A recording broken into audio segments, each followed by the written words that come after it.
welcome back to Apt for You. In this particular video, we will be discussing a new variation of the problem we discussed in the previous videos, right? So in the previous videos, we were basically dealing with a problem wherein we were finding whether there is a cycle in the linked list or not, right? So this was the very first problem we discussed, detecting a cycle in the linked list. The most efficient approach was by using two pointers, a slow pointer and a faster pointer, the tortoise and hare concept, or you can say a slow pointer and fast pointer concept, right? The most memory efficient technique, because order n was the time complexity and order 1 was the space complexity. Following which, we discussed a problem wherein after detecting the cycle in the linked list, we were asked to find the starting point, right? Starting point of the cycle.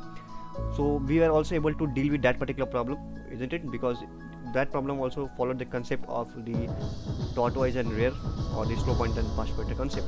So just a slight modification and we were able to successfully find the starting node. In this particular video, we will be discussing a new variation of this particular problem, wherein we have to find the length of the loop, right? Given if the cycle consists of a loop, we need to find the equivalent length of the loop. So how to deal with this particular problem? Very much similar to whatever we discussed so far, just a slight modification in the code will help us to achieve it. So basically, we have already discussed in the previous videos how this actually works, right?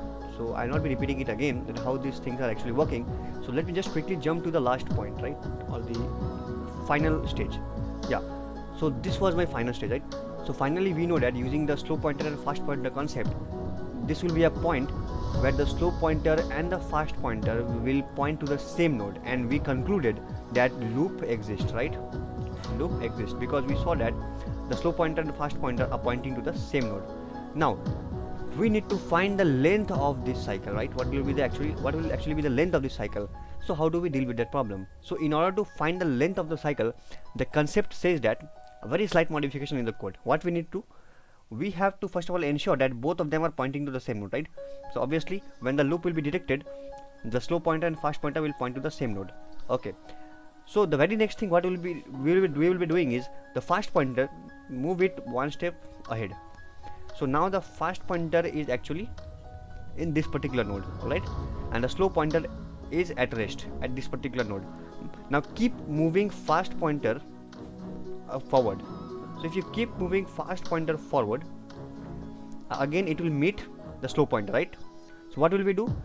Initially both slow pointer and fast pointer are at the same node, right?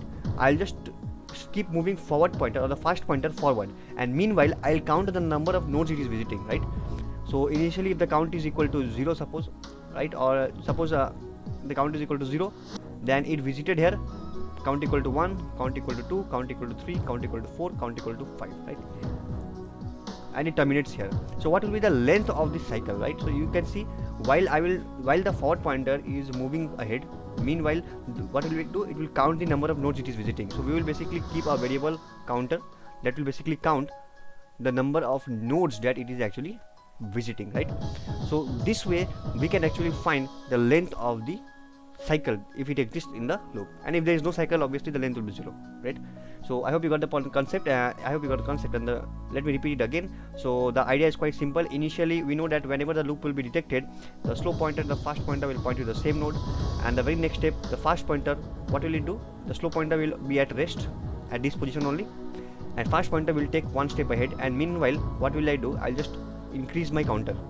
Okay, so basically we know fast pointer will go ahead, and finally it will again come back to slow pointer. So whenever we will see the slow pointer is now equal to fast pointer, that is a terminating condition. That means we have already traversed the entire cycle, and we also have kept track of the number of nodes in the cycle, right? And finally we can return it.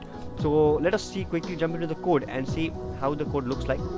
So nothing has changed, things are very similar, right? Only what I have done is I have now this can be modified accordingly. Okay, so I am just considering initial length is equal to 1. Okay, now this can be modified. You just have to see what you have to do as per your conditions. So I have just considered the length as a global variable, initialized to 1, and what am I doing basically is very similar. This was the function detect cycle. We know what we were doing here, basically initializing slow and fast to head, moving forward, right? And we have already discussed in the previous video that if loop exists, then loop exists variable will become 1, and if loop exists, now what will we do? Suppose we detected the loop. So once you detected a loop, as per this particular problem, we know that once the loop is detected, the fast pointer will take one step ahead and it will go on moving ahead until the slow pointer becomes equal to fast pointer. Okay, so if slow pointer is not equal to fast pointer will keep on taking one step at a time. Okay, one step at a time. We just saw in the slide, isn't it? And once the slow pointer becomes equal to fast pointer, okay, after fast pointer completes the entire cycle and returns to the slow pointer, then the entire length will be captured here, isn't it? Because this is the counter I'm using, length plus plus, and it will return the length. And if loop does not exist, it will return 0, right? So we have already discussed. Now here, if you see, the structure or the structure of the linked list is something like this.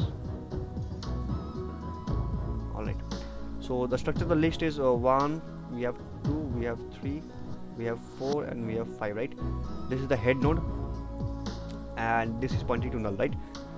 So what happens is they have manually inserted a cycle in the linked list. If you carefully observe this particular line, we have manually inserted a cycle here, right?